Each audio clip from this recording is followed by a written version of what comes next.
figure painting's a tough one because when I started doing it at North Star like 25 years ago, it was one of the classes that you just can't pick up in a 4-hour session. There's no way.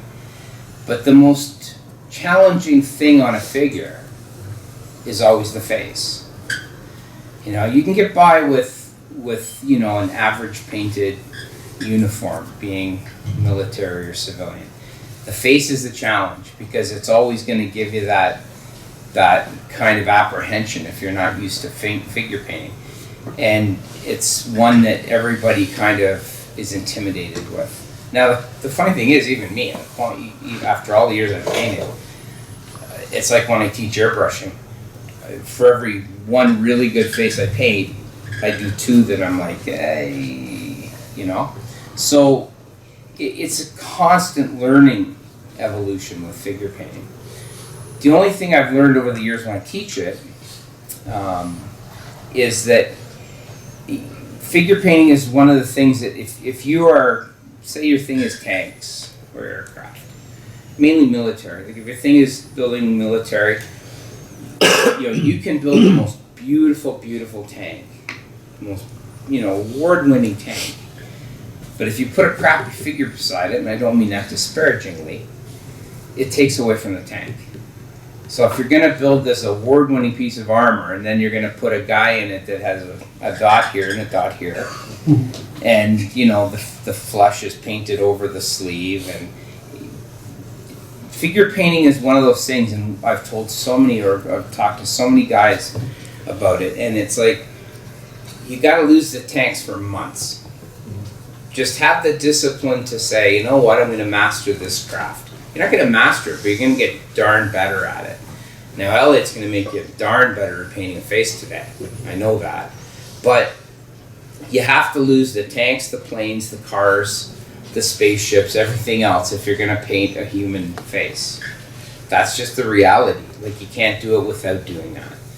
And it's funny because the modelers that will do that will tend to then grasp figure painting a little more seriously. They'll think, ooh, I can do this. Now, the best thing is about today is, again, putting out in the spotlight, he's going to teach you how to paint a very basic face very competently, I think, because I know Elliot's work. So here's the funny thing. I was teaching at North Star for like, oh God, years and years. And then this guy brought in his, about the same age, I brought in his son and started to take basic figure painting, airbrush 101, groundwork. And he was, how old are you now? How old are you now? 13. Yeah, a little bit younger, I think. But then I noticed that, man, this guy became more prolific at painting. He just kept building and painting and building and painting. And that's Elliot now. And all these years I've known Elliot and his dad still. I can't even say how it warms my heart to know how much of an accomplished painter Elliot is. He's starting to go to world-class shows, and to watch that evolution of somebody that's still in a hobby that just kept going in it and going and building more passion, and it was an incredible thing to watch. And I look at Elliot's work now and I'm just blown away. You know, so it's kind of neat because I started painting figures probably about the same age. I think around 11, 12, and I never stopped. It was like all the rest of my model building because I've mainly focused on military. It never really stopped. So entering, you know, stuff at around 13 and, you know, and just kind of going higher and higher. Hey, how are you? Good. So figure painting is one of those things that as you keep developing your skills, you become more confident. And the thing is too, and I've said that in the earlier statement, you kind of have to find a sweet spot between building whatever you're building, aircraft or armor, automotive. You have to find that sweet spot of going, I have to develop more time and energy to paint figures, because the more you paint figures, the better you. What I'm saying is, once you build a really good model airplane, you know how to build a good model airplane.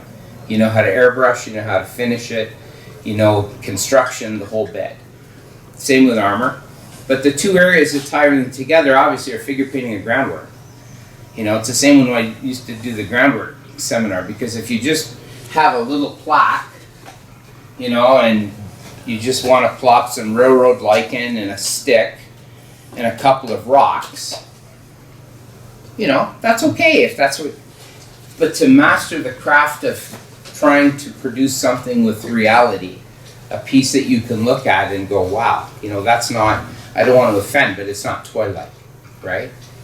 So it's a very fine line, because like a modeled railroad layout is kind of everything in miniature down. Our scale of modeling is also, but in our scale there's not as much, in these scales there's not a lot of wiggle room. Because if you plop a rock down and then a stick to say that's my tree, that's what it looks like. Figure painting is very similar. Like I said, a dot here and a dot there. A lot of us started like that. But you want to hone your craft. And honing your craft is just painting more and more and more. And you'll become very comfortable with it. So yeah, that's where. Next thing, you'll see. Today's going to be just focusing on a face. Everyone's going to have a face to paint. Elliot's going to go through the basics of painting a very competent face, I think. Couple of things. And Elliot, jump in anytime. A bad figure is a bad figure. I was blessed to know kind of the grandfather of our hobby for most of my adult life, Shep Paint, in the States, and writing all the books he did and everything else. And myself and Dave Brown and a few others in here, we got to know him quite intimately in a friendship. And he always used to say, in one of his books, he'd say, you can't start off with a bad figure. If it's badly sculpted or badly molded, you just don't even waste your time. And I would always agree with that. It's hard to put lipstick on a pig. Sometimes you can, sometimes, but very rarely. And if you have a really badly molded figure or a really badly sculpted figure, it's really tough to bring that figure out. So especially if you're an aircraft guy like Mark, the monogram guys. I think. Yeah, they've got good figures. But the ones, believe it or not, I took this out of Shep Payne's basement when he died, because a few of us were there at a party. But that's a tough figure to do. With basic technique, yeah, there's ways to make this figure kind of come alive. But we're going to focus today on a better figure. Start off in a scale that's going to be larger. Today everybody's going to paint a 1/16 scale head. Figures are differently scaled. So 16th equals 120 millimeter. So this is roughly 48 scale. So you have to kind of understand the difference between model scale and figure scale. So 35th scale, which is the most common military scale, is roughly 55 millimeter. 54 is a little higher, it's about 32nd, right? But your figure scales then will jump to 70 millimeter, then 90 millimeter, then 120 millimeter. 120 millimeter, which is 1/16 scale, is the scale we're going to paint today, and it's much easier to manipulate, to do basic flesh tones, as you're going to see with Elliot. These are the faces we'll use today. They're mini art, and they'll do the trick. You'll be able to paint like a competent figure, a competent face with that. So, but try to keep that also in your mind. If you take a really poorly sculpted figure or a really poorly molded figure, you can't put that much lipstick on. It's really gonna be hard to paint after a while, okay? Things to always invest in. The internet is good, and again, I'm gonna preface like I do in airbrushing and groundwork and all that. Take the information sparingly. Some of the things on the internet are great. You're going to see some of the top painters. But when you get into the chat areas and the guys like, this is wrong, that's wrong, try to see what the person paints. I like I said, I've been blessed, and Elliot now is starting to go to some of the world's best shows. You know, when you get to like anything, you get to the world's best builders and painters, they're actually the nicest people you would meet, aren't they? They're just normal. Like, it's like they'll sit down, have a beer, have a coffee, and talk to you and critique you nicely. But the internet is where you're going to find that guy that's going to go, you know, like, you're not painting this right, don't use that brush, don't use this paint, and on and on. Be very careful when you use the internet, right? But always have good reference. Reference is quite important, I think, in figure painting. You don't have to spend a ton of money, and again, I'll preface it by everything I do here, even though I have the store, I don't do as a sales thing, because you guys are here to learn, not, you know. So 8K, their learning series, super good place to start. Top work in here, and you know what? It's step by step. You know, $24, can't go wrong. The learning series. This is the one on German Panzer uniforms, number 2. But each painter, again, kind of has a portion where they talk about face and face painting. Okay, really good. So there's tons of reference out there for you. There's tons. This is H&C. You can see they're all tabbed on, because I still paint. Even though this has been a bit of an adventure for me, I still paint. I've got 3 things on the go now for books and magazines, and I have deadlines to meet. But, you know, again, I use these all the time. Right? So I'm different. I'd rather have this beside myself than a computer and talk to some guy in, you know, Left Weasel Paw, Montana, who's telling me that he uses a specific kind of brush. I don't waste my time with that. I'd rather, you know, there's my reference guy, and that's darn good painting. You know, if I want to think, ooh, how do I paint blonde hair again, right? That's it.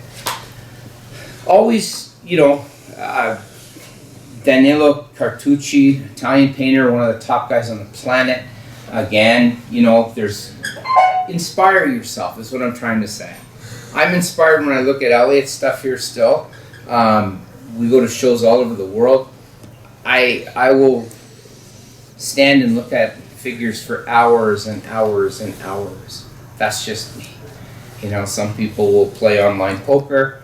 I'm looking at little painted people. But that's what inspires me. Look at other people's work. Take the time, you know, just sit quietly and look at the highlights. Look at the shadows. Look at how he's painting or she's painting. You know, going back to Chapin, a book that's still invaluable. Painting, you know, again, you know, this book now is like 25 years old, 30 years old.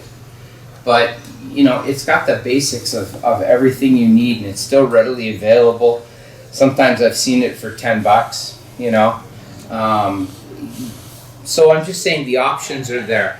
But have reference. You need reference. And sometimes, you know, you'd be surprised how quickly you learn by just visualizing. Figure painting's about visualizing. Model building's more mechanical skill. You know, getting that seam right, getting the dihedral of an aircraft right. Figure painting's about visualizing. How does the color go? Especially the face, which you're going to learn very shortly because I'm almost done. And I'm going to pass it over to Elliot. But figure painting is about visualizing. Look at the person next to you. Look at how the light captures on the face, right? Everybody's face is different. So that's why when you're painting a face, there's really no right or wrong, because light travels differently, and people have, you know, if I've had too many margaritas, it's going to show in my nose, right? If somebody has a cold and they don't feel well, they're going to be a bit purpley, a bit blue. No 2 people are alike, right? Figure painting's really cool like that. But once you have the basics, you're off to the races. Okay. My last spiel, brushes. When you become competent, don't don't skimp on brushes. You don't have to spend a ton of money, and that's where companies like Vallejo have great brushes. This is my main brush case, and you don't have to. Again, you can do a competent face with let's just say an average brush, because in bigger scale, 120 millimeter, you're going to see shortly. It's very achievable, but as you progress in figure painting, have good brushes. Separate your brushes. So acrylic is tough on a brush. Acrylic is tough on like a natural brush, like a sable, because it's dry. It dries very quickly, and it dries chalky. You have to keep your brushes in good shape. Another thing, always have a set of brushes for metallics. If you're doing Napoleonic or the Hoplite dudes and you're hand painting, always have a separate set of brushes for metallics, because as much as you flake out of a brush, you can't. And the paint will contain metallics, obviously, hence will have metal flake in them. So invest in half decent brushes. Elliot can talk to you about that as we progress. And then that's about it. And we're going to be using today the 8K set. I could go on and on and on about the differences between oil and acrylic. Now, why I'm not doing this class anymore in face painting, and it's really quite weird. I still paint with a mixture of acrylic and oil. So 60% of my work will be done with acrylic, but then I also enhance with about 40% oil, because I still use oil a lot. If you look in the figure world, 90% is acrylic now. Yeah. Well, 90% is acrylic based, 100% acrylic. So oil has definitely, when I started painting, I learned on oil because all the top painters were using oil. Oil is very forgiving, like very, very forgiving. But it's also a 100% polar opposite approach than acrylic, okay? And I've never really mastered 100% acrylic when it comes to my facial painting. So Elliot is teaching you today, because he's a 100% acrylic guy for his faces, and 90% of the painters now will stay with acrylic. We're using 8K. Any of the brands, 8K, Vallejo, are both really the two brands that you should be looking at. Again, if you get some guy in Middle Essex, Northumberland in England telling you that you need tube acrylic, you don't. Most of the companies now, like 8K and Vallejo, they have full facial lines available, and Elliot's going to be using that today, and you'll see how forgiving it is. It's really forgiving. So that. What about washes? Yeah, well, depending on scale. So you're right, gamers use a lot of washes, because if you're doing 25 mil, like gaming figures, you can enhance a lot with washes. Yeah, see, I've used enamels. Yeah. And then I've got this one wash. I've forgotten where it's from. And you do it on the face afterwards, and it brings out the lines and stuff. It can. Yeah, Yeah, and I've done it on a couple where it was just shit. Yeah. Yeah, you can use washes. Yeah. I use them very sparingly. It's kind of confusing because I use oil. But generally, washes, if you're looking in the bigger, broader spectrum of figure painting, will be used on smaller figures to bring out, like you said, bring out the detail. Right. But for basic painting today, Elliot won't be doing, you're not doing any washes, really. Maybe for the 135th? Yeah, he not can. For the 120. He can demonstrate. Yeah, absolutely. No, it's just I've done it 4 times. Yeah. And 2 turned out okay, and the other ones I showed a couple other guys, and they said, "Oh, it's just a shit mold." That's That's not bad. 50%. Yeah, but I didn't know about the difference in molds. Yeah. No, the figure is the make or break. Right. Today, even today, I struggled a bit. So I got to be honest before I go. The next time around, I think I'll get a friend to 3D print me heads, because today we use mini art. They're going to be very usable and very good, and you'll get the basic technique with them. But with today's technology, with 3D and things like that, it's just went from here to here. Right. And so the next time I think I'll have somebody print me 3D heads to use, because like I said, technology's gone from here to here, right? And the better the figure, the more enjoyable your experience is going to be. You know, if you're doing World War II, you know, like, you know, you want to stick with, you know, always stick with a better figure, like Alpine, Evolution, Stalingrad, it's on and on and on. Tamea's latest technology in the last 3 years is phenomenal. So that's another kind of way out of left field. Tamea's latest 35th scale figures are absolutely stunning. And one of the top painters on the planet, we know, Calvin Tan from Singapore. Actually, we might see him at a show in May. He takes those figures and they are absolutely just stunning. So don't discount, like, you know, Tamea's technology too is way up there. But if you're taking the same Tamea, if you're taking a Tamea figure from 1970, you know, with the German dude like this, that's a tough one to paint.